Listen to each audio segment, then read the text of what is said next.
Alors comme annoncé, dans cette première partie, nous allons mettre en place le système qui va nous permettre d'installer notre serveur.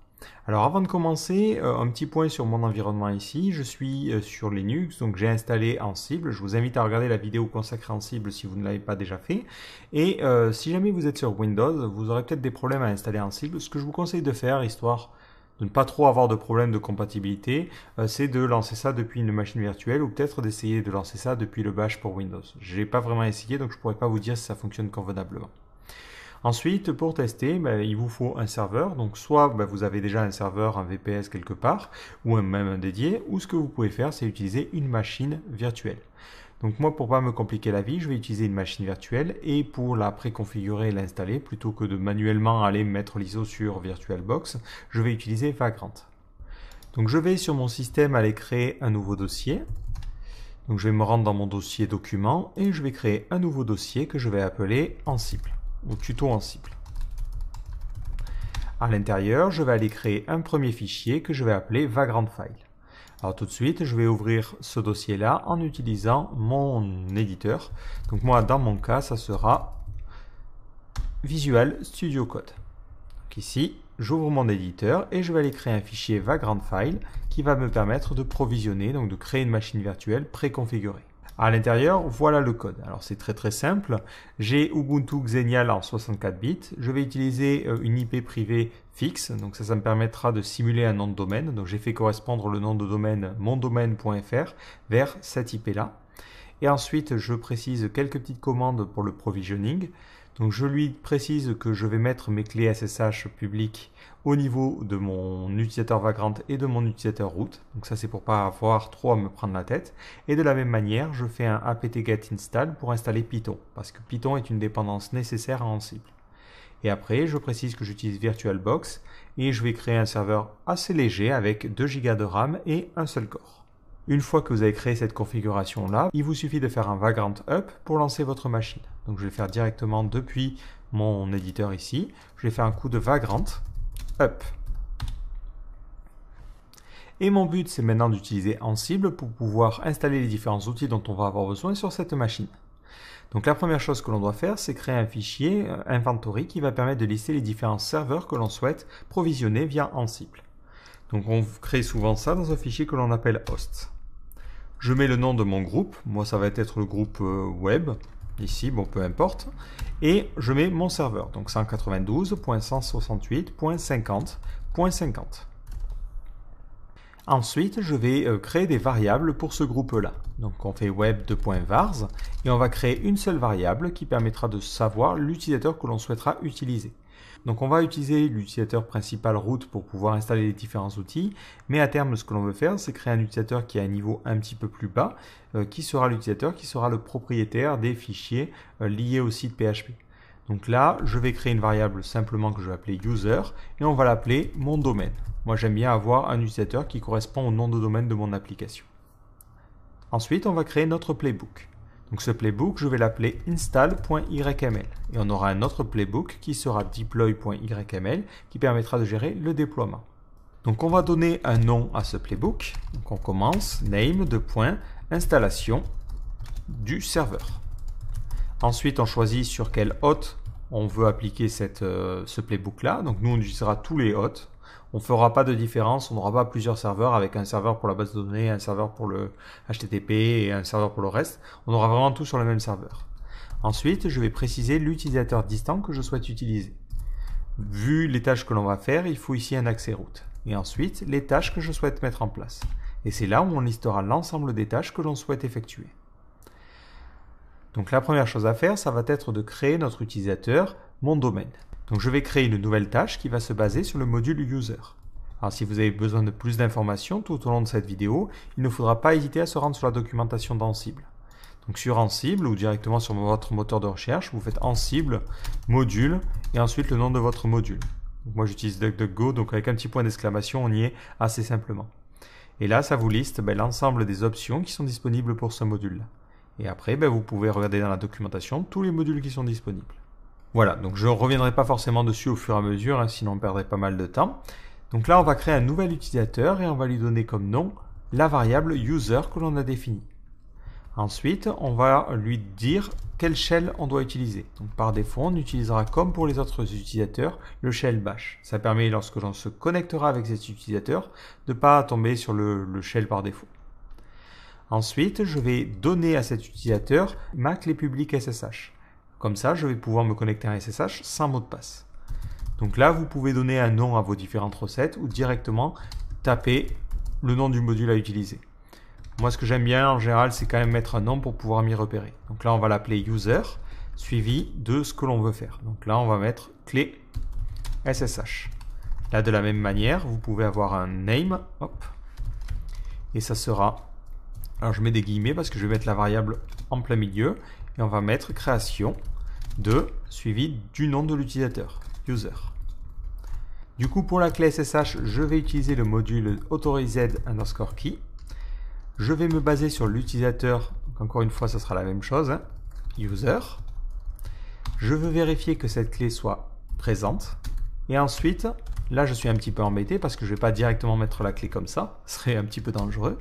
Je vais lui dire, je veux que tu regardes, donc lookup, le fichier, et dans mon système, je veux que tu ailles donc dans le dossier utilisateur, ensuite dans le dossier SSH, et c'est id_rsa.pub. C'est le nom par défaut des clés SSH. Donc lorsque vous faites lookup, il ne va pas chercher sur le serveur, mais il va chercher vraiment sur votre dossier local. Ensuite, si vous voulez que cet utilisateur ait les droits d'administration, vous pouvez le rajouter à la liste des sudoers. On ne le fera pas, mais je vous donne quand même le truc si vous voulez le faire. Donc on fait name, user, on va l'appeler sudoers, suivi du nom de l'utilisateur. Donc ça veut dire que je dois mettre tout ça entre guillemets. Ici, on utilisera le module line_in_file pour lui demander de rajouter une ligne dans le fichier. Donc le fichier, c'est /etc/sudoers. Je veux vérifier que la ligne soit bien présente. Je lui donne une expression régulière pour pouvoir rechercher cette ligne et savoir si elle existe déjà. Donc globalement, c'est une ligne qui commencerait par le nom de l'utilisateur. Et si jamais tu trouves cette ligne, ou si tu ne la trouves pas, je veux que tu rajoutes la ligne suivante. Donc c'est le nom de l'utilisateur, comme ceci. Je lui donne tous les droits et surtout, je ne veux pas qu'il ait besoin de mettre le mot de passe. Donc là, je mettrai no password .all. Ensuite, je peux valider que les modifications ne cassent pas le fichier sudoers, ça c'est important, avec la commande vsudo-cf et je lui passe le nom du fichier.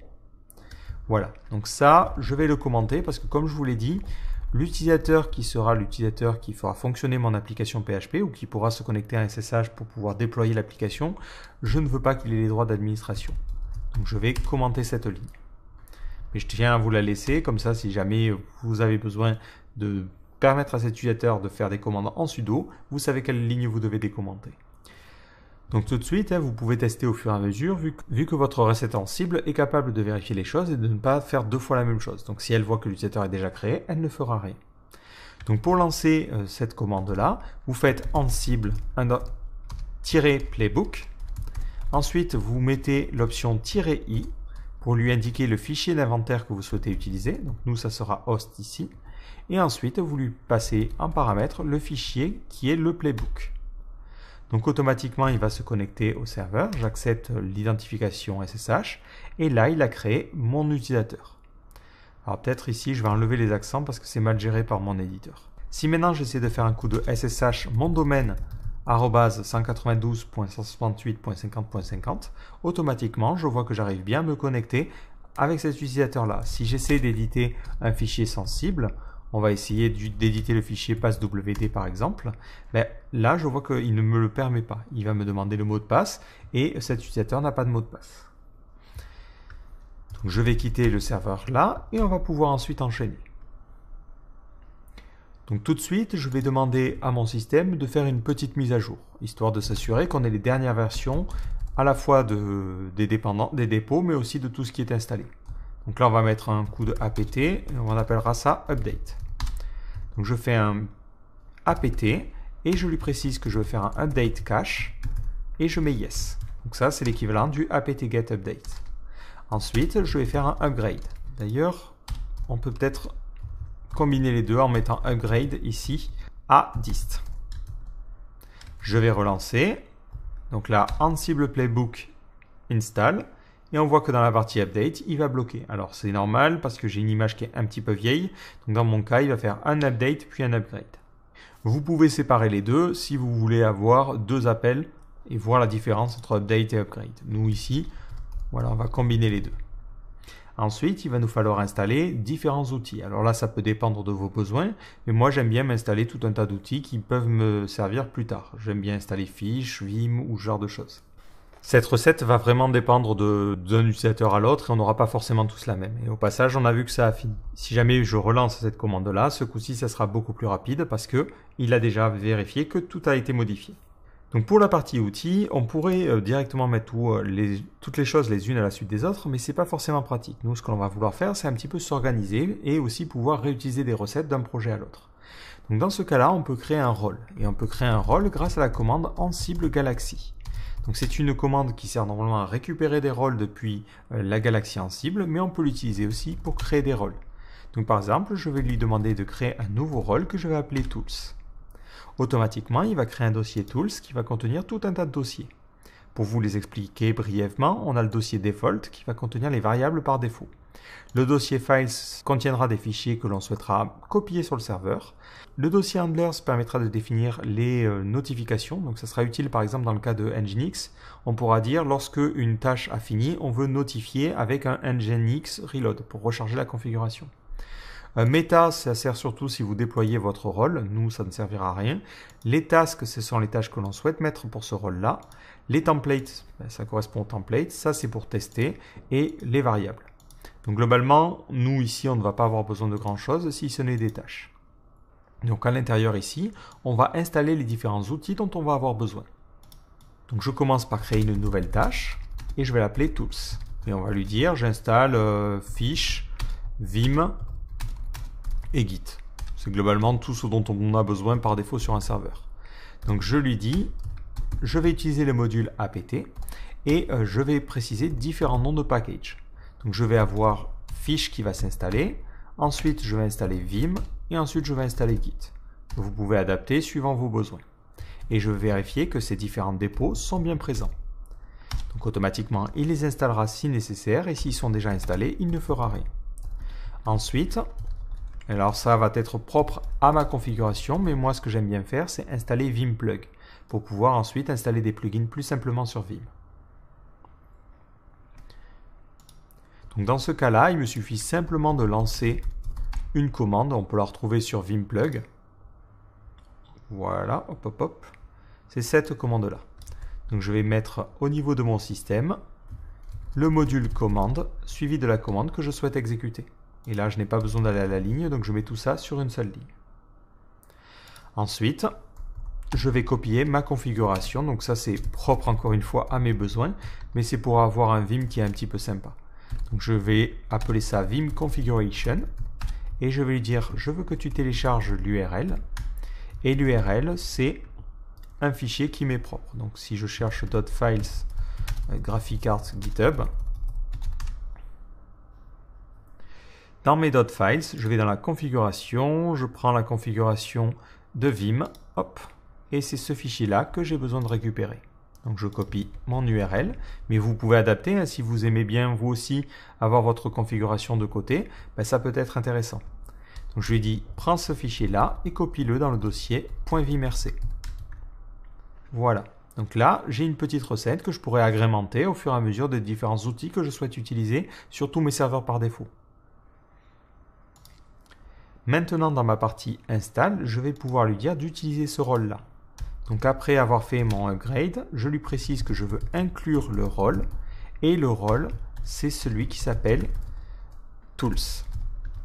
Maintenant, si je lance un coup de Ansible Playbook init, on va voir qu'il va faire mes commandes classiques et ensuite il précise qu'il inclut le rôle Tools.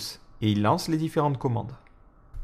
Du coup, maintenant, si je me connecte à mon serveur, donc je vais me connecter en route. Si j'essaie d'éditer un fichier, donc je vais éditer le fichier .vimrc, je peux faire un coup de plug install, hop, donc il va installer les différents plugins, et ensuite j'aurai la coloration syntaxique pour Vim, donc ça peut être plutôt pratique.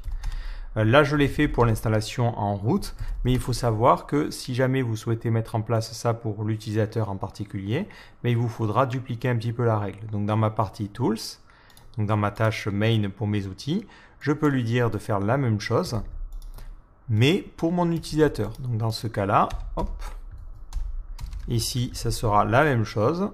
Vim Configuration, mais ça serait pour l'utilisateur, pour User. Et allez, on va rester en anglais. Et dans ce cas-là, il faudra aller dans /home, / le nom de l'utilisateur, et ensuite vimrc. Mais là, il faudra faire attention parce qu'actuellement, on lance notre commande avec l'utilisateur root. Donc du coup, il faut lui préciser que l'utilisateur, en fait, ce fichier vimrc appartiendra au groupe user et appartiendra à l'utilisateur user. Et de la même manière, on aura besoin d'installer le plugin pour l'utilisateur en particulier. Donc dans ce cas-là, ici, il faut que je change cette commande-là, ou que je la duplique, en lui disant « Je veux que tu deviennes l'utilisateur, become _user, l'utilisateur que j'ai défini à ma configuration. » Et je mets become à true. Maintenant, si je lance ma commande Ansible Playbook, il va lancer, d'ailleurs j'aurais peut-être dû inverser, bon c'est pas bien grave, il va installer le système de plugin, mais pour cet utilisateur-là. Si je me rends sur mon serveur avec mon login, mon domaine, je vais essayer d'éditer le fichier .vimrc. Donc il me dit qu'il ne trouve pas le schéma, c'est normal, mais là je peux faire un plug install et j'aurai aussi Vim de configurer pour cet utilisateur-là. Voilà, c'est un petit détail, mais je tenais à vous le montrer parce que ça peut être utile. Donc maintenant, on va passer à des outils qui sont plus pertinents par rapport à nos besoins. Et on va commencer par installer PHP. Donc comme pour le rôle Tools, je me dis que ça peut être intéressant de séparer ça dans un rôle. Donc je vais quitter mon serveur, voilà, et je vais refaire un coup de init. Donc je fais un coup de ansible-galaxy init et on va l'appeler PHP. Alors dans le cas de PHP, ce qui peut être intéressant, c'est d'avoir une propriété par défaut qui serait la version de PHP que l'on souhaite utiliser. Parce qu'on a plusieurs versions que l'on va pouvoir installer.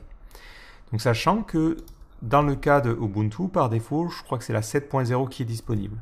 Malheureusement, ça ne nous va pas parce que nous, on veut installer PHP 7.1 ou supérieur. Donc si vous cherchez, vous avez un PPA qui est disponible, qui est le PPA qui correspond à Ondrej/PHP. Ce PPA vous permet d'accéder à différentes versions de PHP, la 7.1, la 7.2 et ainsi de suite et ainsi de suite. Donc ce qui peut être intéressant, c'est justement d'avoir ici une nouvelle variable que l'on va appeler php_version et on va mettre ici 7.1 par défaut. Ensuite, je vais pouvoir dans la partie tâches indiquer l'installation de PHP à faire. Donc d'abord, je vais devoir rajouter ce dépôt-là. Donc on va mettre add ppa ou même ondrej/php repository. J'utilise le module apt_repository. Donc c'est assez simple et je lui précise le repo à utiliser. Donc le repo c'est ppa:/ondrej/php. Ensuite, on va passer à l'installation. Donc name, ça sera php install. Donc je vais utiliser le module apt. Je vais faire un update cache yes avant, ça c'est important, pour s'assurer qu'on a bien les nouveaux éléments qui sont dans le dépôt de Ondrej qui vont être affichés. Et on va installer plusieurs choses. Alors normalement, si on veut installer par exemple PHP FPM, il faudra faire PHP 7.2-FPM. Et ensuite, on pourra installer les autres outils. Mais nous, dans notre cas, ça, on peut le remplacer par la variable php_version. Variable qui pourra être écrasée si on le souhaite, hop, dans notre tâche par défaut, dans notre install.yml. Donc on va avoir besoin d'installer FPM, on va installer PHP MySQL, mbstring, XML et enfin zip. Donc ça c'est la partie zip, c'est pour Composer. XML, je crois que c'est XML, mbstring et MySQL, c'est nécessaire par rapport à Laravel. Et je veux que ces différents éléments soient présents. Ensuite, je vais installer Composer. Composer, c'est important, hein, ça permettra de pouvoir utiliser Composer, évidemment. Donc là, pour installer Composer, si on se rend sur la documentation, Composer, PHP, on va sur le Getting Started, hop, on va dans la partie installation. On nous dit que il suffit de suivre ces instructions-là et on a plusieurs éléments à lancer. Donc dans ce cas-là, on va directement utiliser le shell. Donc dans ma recette, je vais lui préciser je vais utiliser le shell et on va mettre plusieurs lignes. Voilà, basiquement, je copie ce que me demande de faire normalement Composer. Alors je peux juste rajouter une petite étape supplémentaire si je souhaite l'installer globalement. Donc on le voit, si on souhaite ensuite déplacer notre fichier, on fait un MV et on le déplace ici. Donc je vais rajouter cette ligne à la fin. Et je vais préciser au niveau de Ansible quel fichier va être créé à l'issue de toutes ces commandes-là. Et c'est ce fichier-là. Pourquoi je précise ça? Parce que ça permettra à Ansible de savoir si oui ou non il doit relancer la tâche. S'il voit que ce fichier existe déjà, il ne fera rien. Donc ensuite, si vous le souhaitez, c'est ce que je vous avais montré dans l'introduction, si vous voulez modifier le fichier php.ini, moi je l'utilisais pour activer les erreurs, ce que je déconseille effectivement de faire. Vous faites un coup de name, donc vous donnez un nom à votre règle. On va mettre nous disable errors. Et ça permettra de s'assurer que l'on n'a pas l'affichage des erreurs justement.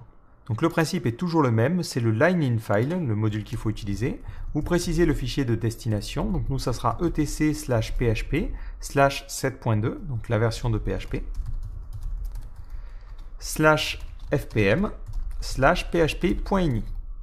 Donc dans ce fichier-là, on va chercher avec une expression régulière la ligne qui correspond à display_errors égale. Et cette ligne-là, on va la remplacer par un display_errors égale 0. Parce qu'on ne veut pas d'affichage des erreurs. Une fois que l'on a fait ce changement-là, on va pouvoir préciser que l'on souhaite notifier quelque chose. Et notre notification, on va l'appeler PHP Reload. Du coup, il va falloir la créer. Donc dans notre partie Handlers ici, on va pouvoir créer un nouveau handler. Donc ça sera PHP Reload. Et on utilisera le module service pour redémarrer en fait le service. Donc d'ailleurs, ça serait plutôt un restart ici. Je ne suis pas sûr que reload soit très pertinent. Donc on lui demande de prendre PHP 7.2 FPM, PHP, la version de PHP, hop, -fpm, donc ça c'est le nom du service, et on veut le voir redémarrer, restarted. Maintenant dans mon main.yml, je peux mettre ici que je notifie le restart. Alors maintenant, dans mon install.yml, j'ai besoin de déclarer la variable. Si par exemple, je souhaite installer une version différente de PHP. Et moi, j'ai par exemple envie d'installer une version 7.2. Donc on pourrait mettre les variables tout en haut, ou ce que l'on peut faire, c'est créer un fichier séparé. Je préfère l'approche fichier séparé parce que ça me permettra de partager les variables avec différents playbooks. Donc ici, je vais lui demander d'inclure les variables avec un fichier qui va s'appeler sobrement vars.yml. Donc fichier que je vais aller tout de suite créer, donc il va s'appeler vars.yml et à l'intérieur il contiendra simplement une version de PHP différente de celle annoncée. Donc nous dans notre cas, on souhaite installer la version 7.2. Je vais maintenant pouvoir lancer ma commande Ansible playbook et on va lui demander de lancer l'installation. Comme ça on s'assure au fur et à mesure que tout fonctionne convenablement. Et ça ne se lance pas parce que j'ai évidemment oublié dans le install.yml de lui préciser que je souhaitais utiliser le rôle supplémentaire qui était le rôle PHP. Au passage, je vois que cet outil-là s'est relancé tout le temps. Donc si vous voulez éviter que des choses se lancent, il faut utiliser le create comme on l'a fait pour la partie PHP avec Composer. C'était dans ce fichier-là, c'était ce truc-là. Donc moi par exemple dans la partie installation des outils, donc c'était tools/task, je vais pouvoir lui dire, lorsque l'on veut faire cette commande-là, s'il y a un fichier .vimrc dans mon dossier utilisateur, ça ne sert à rien de la lancer. Ça veut dire que tout ça, ça a déjà été configuré. Et je vais faire la même chose à cet endroit-là. Donc dans cet endroit-là, je lui demande de ne pas lancer la commande si le dossier /home/user et le fichier .vimrc existent. Donc je relance mon playbook et cette fois-ci, il devrait installer la version 7.2 de PHP. Alors, je vais peut-être créer une nouvelle fenêtre de terminal et ensuite me connecter avec mon serveur. Ça me permettra de tester au fur et à mesure que les éléments sont bien installés. Donc si je reviens ici, il a bien rajouté le dépôt Andrej PHP et il est en train d'installer PHP 7.2 et d'installer Composer. Donc tout de suite, je vais vérifier que tout ça c'est correctement installé. Je fais un coup de php-version et c'est la version 7.2 qui est installée. Composer-version et je vois que c'est la version 1.6.3 de Composer qui est installée. Donc là, on a PHP qui s'installe automatiquement avec les différents modules dont on a besoin. Donc maintenant, on va devoir installer MySQL. Je reviens ici, on va cacher ça. Donc dans ma tâche principale, donc mon install.yml, je vais lui demander d'utiliser le rôle MySQL. Et à l'intérieur, je vais aller créer mon architecture de dossier. Donc on peut le faire en ligne de commande, mais si vous êtes un petit peu feignant ou si vous avez compris le principe, vous pouvez créer vos dossiers vous-même. Donc je vais créer ici un premier dossier task. Donc ça c'est le dossier qui est vraiment nécessaire. Et à l'intérieur, je vais créer mon fichier main.yml. À l'intérieur, on va commencer par installer MySQL. Donc je lui précise MySQL pipe install. Donc on va utiliser apt. Le nom, ça sera MySQL Server. Et on va installer deux outils. Donc ça c'est spécifique à Ansible. On va devoir aussi installer Python-MySQLDB. Ça permet en fait d'interagir, ça permet à Ansible d'utiliser le module MySQL. Donc ça va permettre à Ansible ensuite de manipuler et de gérer MySQL. Donc je veux que ces paquets soient présents. Donc par défaut, MySQL va arriver avec un login root qui est anonyme, c'est-à-dire que vous faites juste un MySQL en lui disant je me log en tant que root, il dira OK. Comme vous pouvez le deviner, c'est pas forcément tip-top en termes de sécurité. Donc on va définir un mot de passe pour notre admin. Donc on va lui dire MySQL set root password. Donc globalement, on va utiliser le module MySQL user qui permet de modifier un utilisateur. Vu que par défaut, cet utilisateur n'a pas de mot de passe, on peut mettre check implicit admin et on mettra ça à yes ou à true. Les boolins, vous pouvez mettre true ou yes, à vous de voir. Donc le login underscore user, ça sera root. Le mot de passe, on n'est pas obligé de le préciser, mais je vais le préciser parce que ça va me permettre d'avoir une règle qui sera idempotent, c'est-à-dire que je vais pouvoir réutiliser. Parce que le problème, c'est que si ici je ne mets pas de mot de passe, ça va fonctionner la première fois, mais la seconde fois où il va essayer de se connecter à MySQL, il va me dire mais non. Le problème, c'est que maintenant root a besoin d'un mot de passe. Donc là, on aura une variable que l'on va appeler MySQL underscore root underscore password. Ensuite, je précise l'utilisateur qui doit être créé. Ici, c'est root. Je lui précise sur quel nom d'hôte va pouvoir se connecter. Donc là, c'est localhost seulement. Et ensuite, je précise le mot de passe à assigner. Donc le mot de passe à assigner, ça sera ce mot de passe-là. Alors tout de suite, on peut se dire, définir le MySQL root password et le mettre dans un fichier, c'est pas forcément idéal. Il peut y avoir des risques de sécurité, surtout si vous versionnez les choses. Alors vous avez la possibilité avec Ansible d'avoir un petit coffre-fort. Donc lorsque vous avez besoin de générer une clé et que vous voulez un minimum qu'elle soit sécurisée, vous pouvez faire Ansible-vault encrypt underscore string. Donc c'est -vault. Voilà. Et ensuite, vous appuyez sur Entrée. Automatiquement, il vous demandera votre mot de passe. Donc là, vous allez mettre le mot de passe que vous souhaitez. Et vous allez taper le MySQL root password que vous souhaitez définir. Moi, je vais être très bête, je vais mettre root. Et lorsque vous êtes satisfait, vous faites un coup de CTRL-D. Automatiquement, il va vous générer ça. Si vous le souhaitez, vous pouvez aussi mettre le nom de la variable devant. Donc, par exemple, MySQL underscore root underscore password. Donc, je définis mon mot de passe. Je définis le texte à encoder. Je fais un coup de CTRL-D et je me retrouve avec ça. Bon, finalement, le nom de la variable ne sert pas à grand chose. Donc, je copie ça et au niveau de mes variables, donc c'était mon vars.yml, je peux lui préciser que je vais avoir une nouvelle variable MySQL underscore root underscore password et plutôt que d'avoir les données en clair, je vais mettre directement ça. Attention à ne copier que cette partie-là. Si maintenant je relance mon playbook, donc il va faire les différentes tâches et lorsqu'il va arriver à MySQL, l'installation va se faire sans problème. En revanche, au moment de la définition d'un nouvel utilisateur, il va avoir besoin d'accéder à cette variable MySQL root password et c'est là qu'il va bloquer parce que cette variable est chiffrée et il va avoir besoin du mot de passe pour la déchiffrer.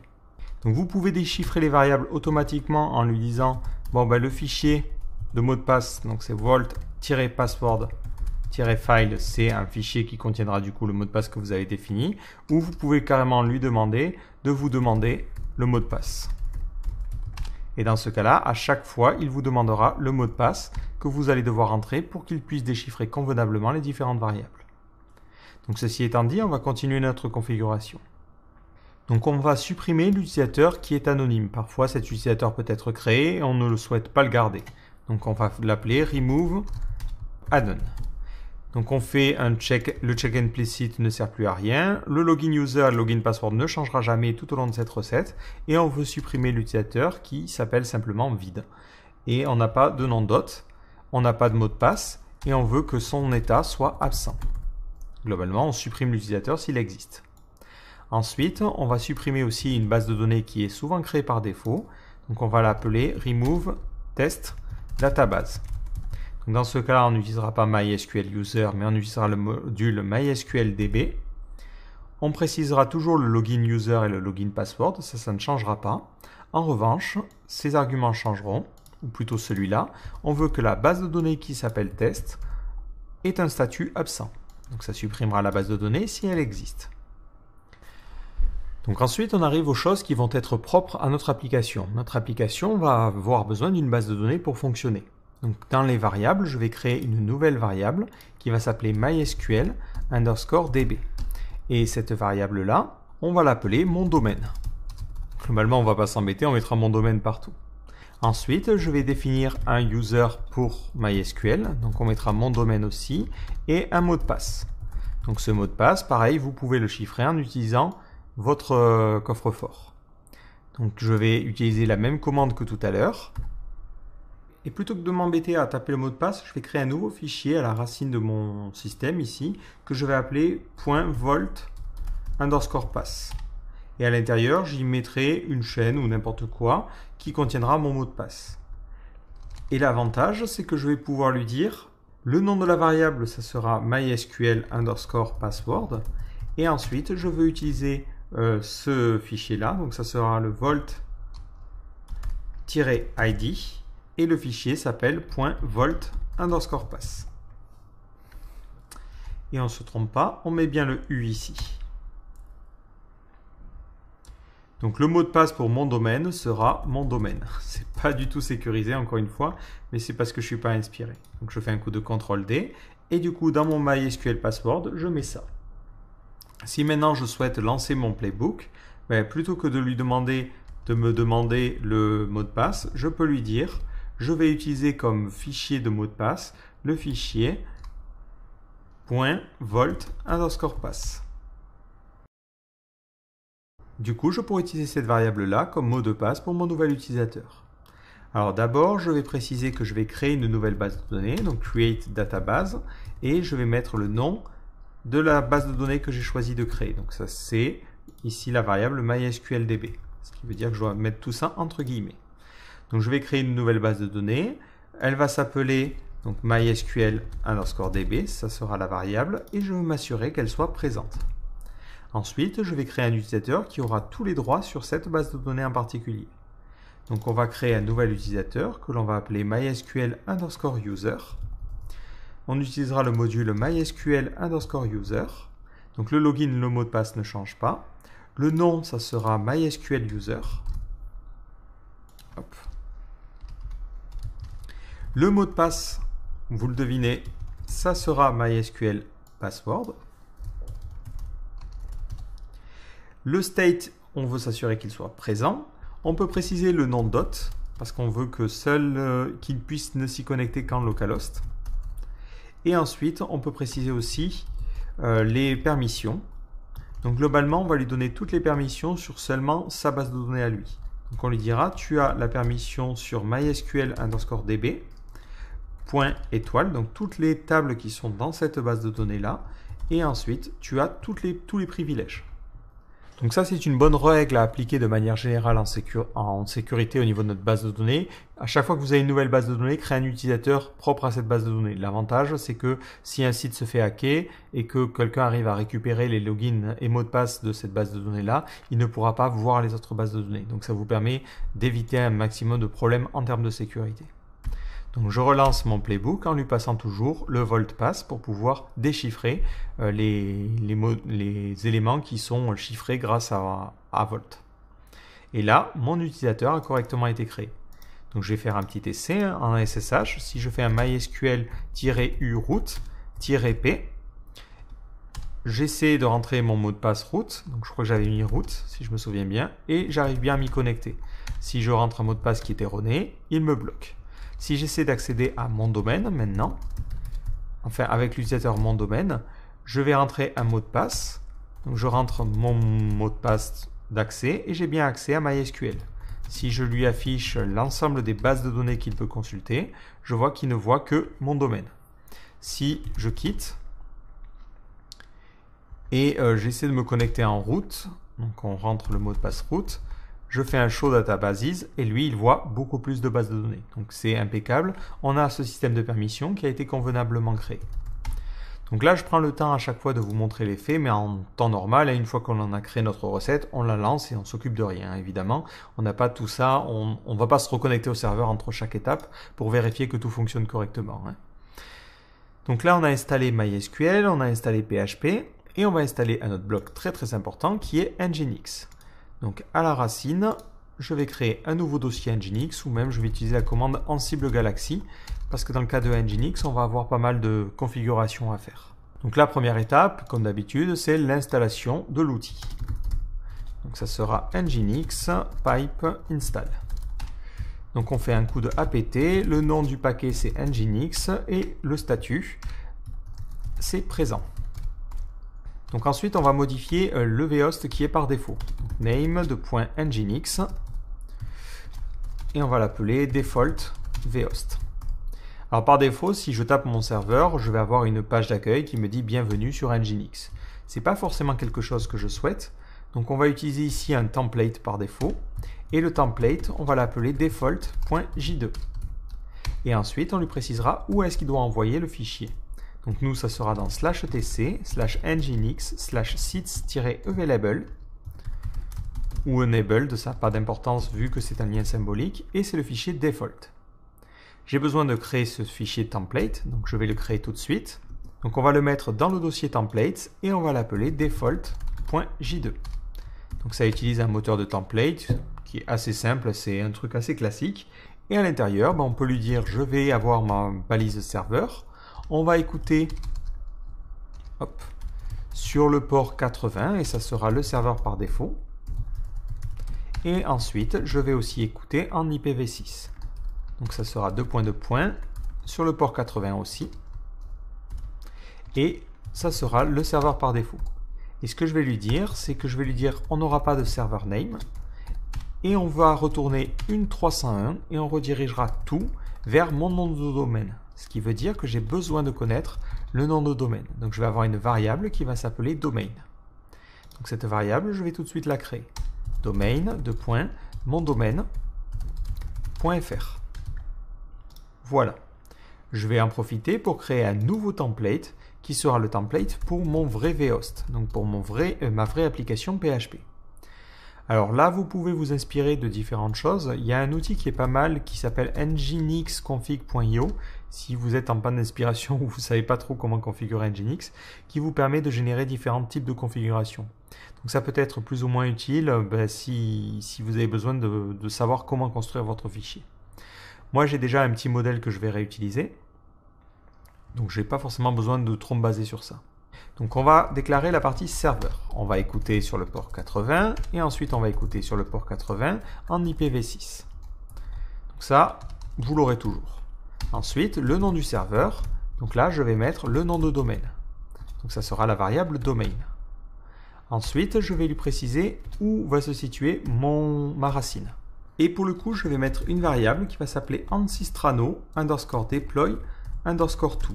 Donc ça sera lié à Ansistrano. Et ensuite, on aura un dossier courant et le dossier public. Parce que je vais déployer une application Laravel, mais ce serait pareil pour à peu près n'importe quel framework. On va aller vers le dossier public. Je reviendrai vers ce nom-là plus tard dans la partie déploiement. Donc pour l'instant, je vais simplement créer cette variable-là. Et on va lui dire où est-ce qu'il doit déployer. Il va déployer dans le dossier /home/ le nom de l'utilisateur /mondomaine.fr, ou je peux réutiliser carrément le nom de domaine ici. Voilà. Ça n'a pas d'importance parce que dans tous les cas, on ne déploiera pas l'application dans cette vidéo-là. Du coup, ça va planter et c'est tout à fait normal. Donc, on va d'abord chercher un fichier index.html, puis ensuite un fichier index.php. Donc, la page d'erreur 404, on redirigera vers index.php. Donc, c'est notre framework qui se chargera de renvoyer une jolie page 404. Ensuite, on rajoute quelques headers automatiques pour la sécurité. Et c'est là que ça va commencer à être intéressant. On va lui dire par défaut, lorsque on essaie d'accéder au site, je veux que tu essaies d'accéder au fichier directement, au dossier, à index.php, et tu rajoutes les paramètres qui seraient passés en get, en query string. Donc il n'y a pas la dernière partie qui dit si tu ne trouves rien, tu mets une 404. Parce qu'on va tout rediriger vers le index.php et c'est le framework qui verra si oui ou non il faut gérer les choses. Ensuite, on va lui dire qu'est-ce qu'il doit faire lorsque l'on rencontre un fichier qui termine par du PHP. Donc dans ce cas-là, on doit normalement mettre tout un tas de paramètres. Mais si vous êtes sur une version assez récente d'Ubuntu, en fait, il crée automatiquement une préconfiguration qui s'appelle fast-cgi-php.conf. Donc plutôt que vous embêter, vous pouvez inclure ce fichier-là. C'est encore plus simple. Par contre, il faut nécessairement lui passer en paramètre le fichier de socket qui va permettre de balancer le truc à PHP. Donc dans le cas de notre installation, ici, ça sera 7.2-fpm.soc. Donc ça, il faut le remplacer par la version automatique que l'on a récupérée grâce à notre configuration. Si vous voulez que ce système-là soit ultra générique et que vous vous dites peut-être j'ai envie de réutiliser tout ce système-là pour des applications qui n'ont pas forcément de PHP, vous pouvez entourer ça d'un petit if en lui disant si on a PHP underscore version, je veux que tu rajoutes ce bloc-là, sinon tu ne le rajoutes pas. Comme ça, vous pouvez avoir une configuration qui est beaucoup plus modulable. Donc après, d'autres règles un petit peu plus classiques, je les copie-colle parce qu'elles ne sont pas vraiment d'intérêt. On bloque tout ce qui commence par .ht, au cas où on aurait laissé un ht access traîner. Et pour les assets, on va mettre une date d'expiration maximale, histoire que le cache fasse son effet et que le navigateur garde en mémoire les fichiers et ne les recharge pas. Et après, je bloque aussi l'accès aux fichiers .wellknown qui servent pour la génération de clés. N'hésitez pas à adapter cette configuration-là et l'avantage c'est que vous pouvez jouer avec assez simplement vu que vous allez pouvoir utiliser la partie template pour l'uploader. Donc justement, hop, je vais lui demander de créer le vhost pour le domaine. Donc on va l'appeler vhost et on mettra le nom de domaine. Donc ça, il faut penser à le mettre entre guillemets. Donc la source, ça sera vhost.j2 et on va la mettre directement dans le dossier sites enabled. Et on mettra comme nom du fichier le nom de domaine. Une fois que ce fichier a été déplacé ou modifié, il faudra lui demander de notifier via un nginx reload. Donc là, vous faites nginx et ensuite reload. Ce qui veut dire du coup que vous devez créer le handler qui correspond. Donc le handler va s'appeler nginx reload. Et il prendra le service nginx et il demandera que l'état soit reloaded. Pour le coup, vu que j'utilise Ansible, je ne juge pas nécessaire de faire tout le système de liens symboliques avec le dossier sites available. Si je veux désactiver ce vhost, il me suffit juste de mettre un state absent à ce niveau-là ou carrément de supprimer ce truc-là. Donc pour le coup, je ne m'embête pas avec ça.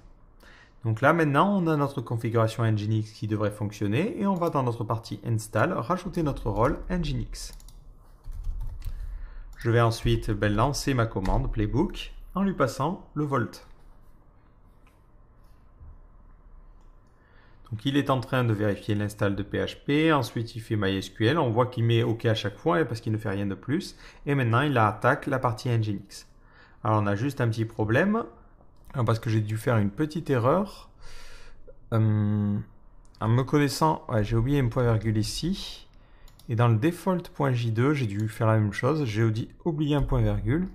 Donc faites bien attention à ça. Donc, vous avez la possibilité de valider normalement les différentes règles en utilisant la partie validate, comme on l'a fait avec par exemple la partie sudoers. Le problème, c'est que dans le cas de Nginx, on n'a qu'une commande pour valider les configurations globales. On n'a pas forcément de commande pour valider les vhosts. Du coup, ça ne fonctionnerait pas dans notre cas.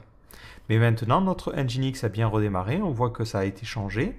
Et si je me rends sur mondomaine.fr, j'ai bien une page d'erreur 404, ce qui veut dire que mon Nginx est bien configuré. Maintenant, on va configurer et installer Node.js. Donc là, pareil, je me dis que ça pourrait être intéressant d'avoir un rôle particulier, parce qu'on va installer une version spécifique de Node.js. Donc on va l'appeler Node.js. Ensuite, dès la partie default, on va préparer des packages globaux. Donc on va l'appeler npm_global, globals, et on mettra que par défaut, ça sera une liste complètement vide.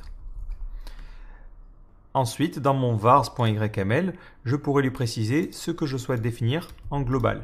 Par exemple, ça peut être intéressant d'installer Laravel Echo Server, mais aussi d'installer PM2. Donc PM2 et Laravel-Echo-Server. Donc ça, ce seront des outils dont j'aurai besoin globalement. Et vous pouvez ensuite installer ce que vous voulez, juste en changeant cette variable-là. Maintenant, dans notre partie task, on va définir ce que l'on souhaite faire. Donc pour l'installation de Node.js, on ne va pas se baser sur les packages qui sont disponibles, mais on va utiliser le système de repository. Donc on va faire installing Node.js via Package Manager. Et dans le cas d'une installation Debian ou Ubuntu, il faut télécharger ce fichier-là et ensuite l'exécuter. Donc je vais prendre la version et je me dis que ça peut être intéressant, comme je l'ai fait pour PHP, d'avoir une variable pour la version. Donc on va l'appeler Node.js_version et par défaut on installera la version 8. Maintenant dans notre main, on va lui préciser, on va installer Node.js. Donc on va télécharger l'installeur. On va lui demander de faire un get URL. On récupérera le fichier qui correspond donc à l'installeur. Nous ici, il faut penser à remplacer par le numéro de version, donc c'est Node.js_version. Le dossier de destination, ça sera le dossier utilisateur, donc ça sera Node.js. Et ensuite, le mode, ça sera 755 pour pouvoir l'exécuter. 755. Ensuite, je vais exécuter ce fichier-là. Donc on va faire Node.js package. Donc la commande, c'est directement le fichier que l'on aura créé, Node.js ici. Et ensuite, on va lui préciser ce que ça va créer. Donc ça va créer un fichier qui va se situer dans etc/apt/source.list.d/nodesource.list. D'ailleurs, je me rends compte, est-ce que dans les précédentes commandes, est-ce qu'il relance la partie vimplug? Oui, il relance la partie vimplug parce que la partie create, je ne l'indiquais pas convenablement. Donc je vais revenir sur ma partie tools. Donc c'était les tâches principales. Et ça, c'est dans un argument. Voilà. Et du coup, on doit faire la même chose ici. Ouais, ça permettra d'éviter de relancer ça. J'aurais dû m'en rendre compte un petit peu avant. Ensuite, pour l'installation des packages, histoire de gagner un peu de temps, moi ce que j'aime bien faire, c'est utiliser Yarn. Bon là, c'est complètement une opinion personnelle. Pour l'installation sur Linux, il suffit de suivre un petit peu les différents principes. Il faut installer la clé et ensuite rajouter ça dans les dépôts. Donc là, on peut le faire directement en utilisant Ansible. Donc on va lui dire d'abord qu'on rajoute la clé GPG. Donc là, hop, on met GPG. L'URL, on utilise le module apt_key. L'URL vers la clé, c'est cette URL là. Et je veux m'assurer que cette clé soit bien présente. Et ensuite, on va rajouter le dépôt. Donc là, hop, yarn, on va mettre package. Le fichier de destination, ça sera /etc/apt/source.list.d et on mettra yarn.list. Donc ça sera le fichier de destination. Et on utilisera le module copy. Et plutôt que de copier un fichier, on lui précisera le contenu. Et le contenu, ça sera ce qui est ici. Donc en fait, ici, je ne fais que traduire ce qui est proposé par défaut.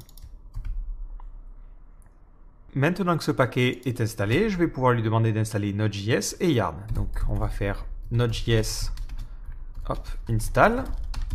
On va lui préciser les différents paquets. Donc on en aura deux. On aura d'abord Node.js et on aura ensuite Yarn. Et juste avant, on veut faire un update cache. Ça c'est important parce qu'on vient de changer pas mal de choses. Donc c'est l'équivalent du apt-get update. Enfin, on va installer les différents packages globaux, donc Node.js globals. Et on mettra npm install-g et on lui donnera le nom de l'item. On va lui préciser d'utiliser le module npm et on lui précisera le nom du module à installer. Donc le name, ça sera l'item en question parce qu'on en aura plusieurs. Donc ça sera d'abord PM2 puis Laravel Echo Server et on l'installe de manière globale. Donc on met global à yes ou à true comme vous le souhaitez. Je précise ensuite with items et les items à utiliser, ça sera Node.js _ globals. Voilà, donc ça permettra d'installer dès le début les différents outils dont je pourrais avoir besoin. Maintenant, au niveau de ma partie install.yml, je vais lui préciser que je souhaite utiliser ce nouveau rôle Node.js. Histoire de gagner du temps pendant la phase de test en tout cas, je vais commenter tout ça. Voilà, je penserai qu'il faut que je laisse bien celle-là commenter. Je vais relancer, non pas ça, mais mon playbook et voir si ça fonctionne convenablement. Alors, il me dit qu'il y a un petit problème. Oui, j'ai oublié les guillemets ici. Je relance. Il est en train de télécharger l'installeur, enfin l'installeur qui est en fait juste un truc qui normalement rajoute le node source.list.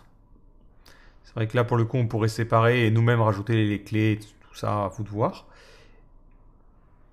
Et il me dit que la variable Node.js globals n'existe pas. Donc dans ma partie vars, oui c'est npm globals. Voilà, donc petite erreur de ma part. Vous avez dû sauter de votre siège et ici je mets ça. Et je relance. Donc c'est bien ce que j'avais mis ici, npm globals. Impeccable. Et je vois qu'il ne remplace pas item par le nom en question. Donc c'était dans la partie main de Node.js, enfin task de Node.js. Hop, je vais tout fermer parce qu'on s'y mélange un petit peu les pinceaux. Mais là on voit qu'il me précise item égale PM2 et item égale Laravel Echo Server. Donc il fonctionne convenablement. La seule chose qui me dérangeait un petit peu, c'était qu'il ne mettait pas le nom de l'item ici. Donc ça, c'est parce que j'avais oublié les petites quotes. Mais si je relance seulement ce playbook-là, dans la partie installation, est-ce qu'il va bien me mettre les items? Non. Bon, bah du coup, autant mettre ça comme ça. Voilà. Donc on a fini avec cette petite partie-là. Il nous reste juste deux petites choses. Donc d'abord, on va installer Redis Server. Donc pour le coup, je ne pense pas que ce soit pertinent de séparer ça parce que contrairement aux autres, je n'ai pas plusieurs tâches à mettre à l'intérieur. Donc là, directement après l'installation de Node.js, je vais lui préciser que pour apt, je veux que le name redis-server soit présent. Voilà, c'est tout ce que j'ai besoin de faire. Ensuite, on va mettre en place le pare-feu. Et pour le pare-feu, ça peut être intéressant de séparer parce que plus tard, on pourra avoir des variables pour définir les ports à ouvrir, ce genre de choses. Donc ça peut être intéressant. Et on est reparti avec Ansible Galaxy. Et là, on va l'appeler Firewall. Donc derrière, ce que l'on va faire, c'est qu'on va simplement utiliser UFW, Uncomplicated Firewall, pour pas trop se prendre la tête. Donc dans ma partie task, on va commencer par installer, je vais me baser sur ça pour pas perdre de temps, on va installer UFW. Donc là, pareil, si vous en avez un petit peu marre de mettre le nom, vous mettez directement les tâches à effectuer. Allez, je suis quand même, j'aime bien les trucs bien rangés. Donc on va mettre UFW, hop, install.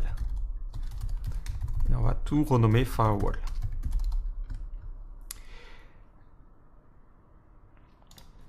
Et une fois que l'on a installé UFW, on peut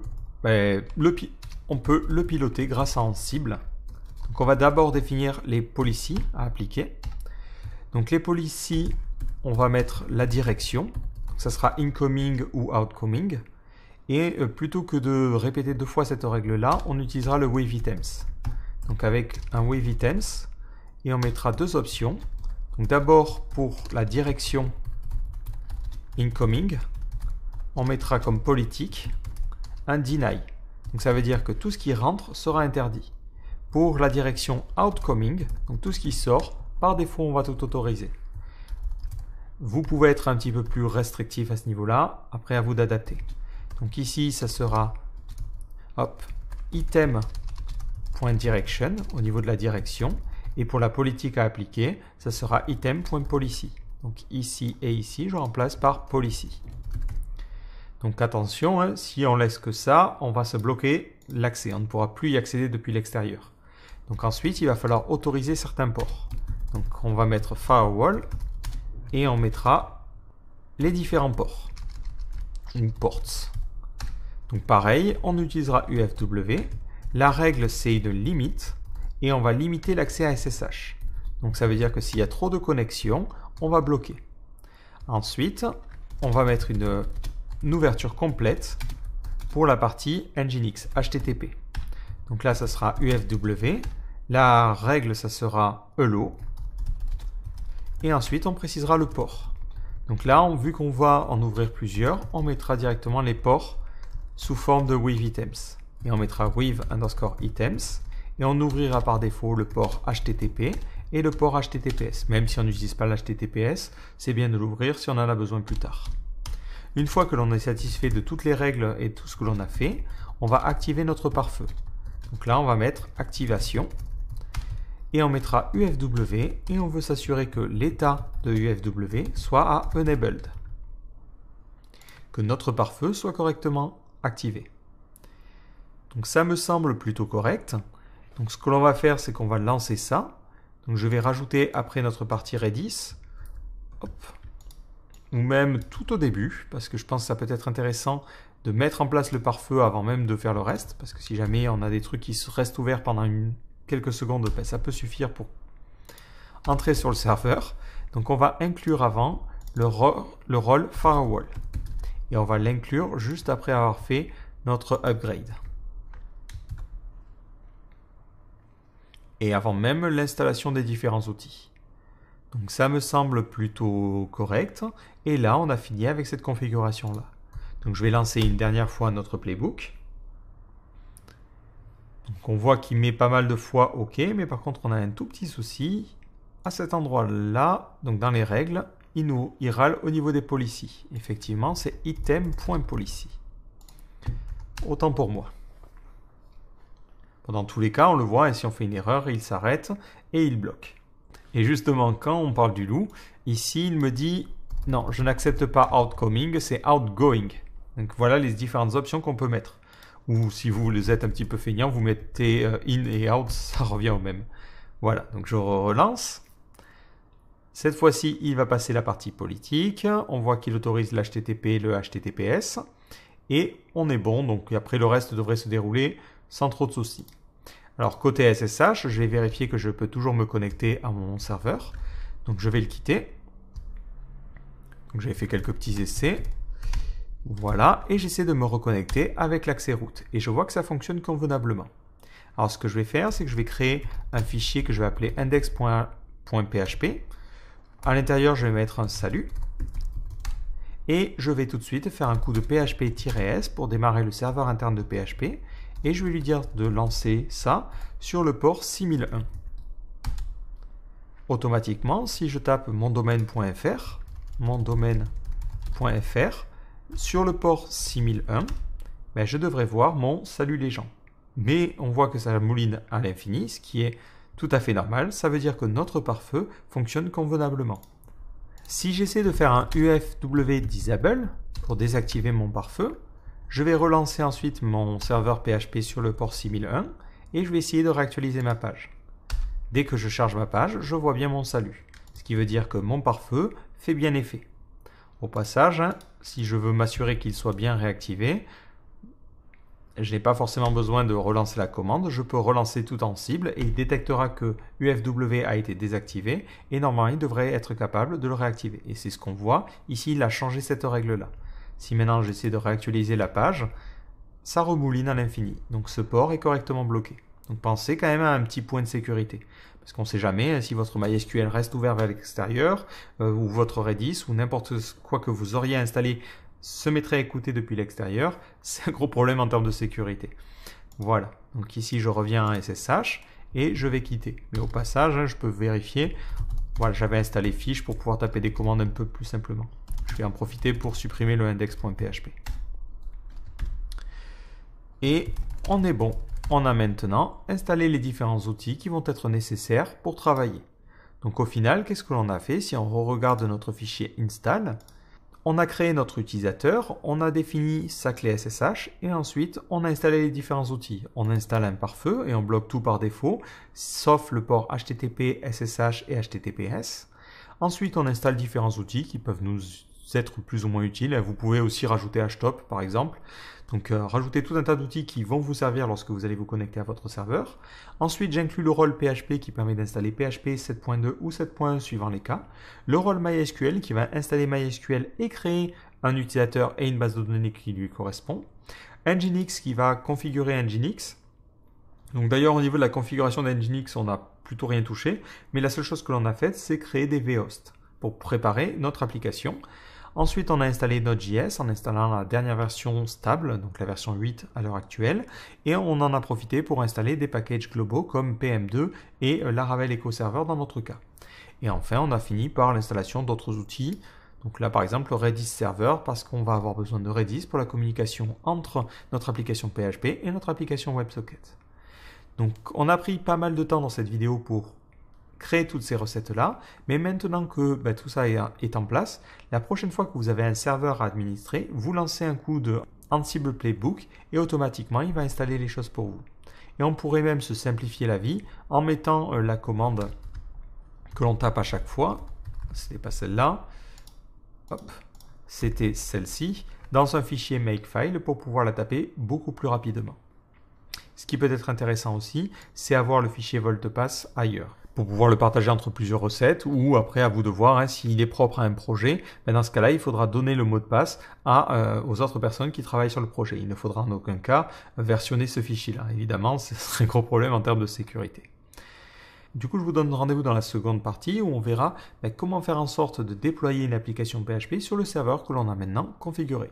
Donc je vous donne rendez-vous dans le prochain chapitre.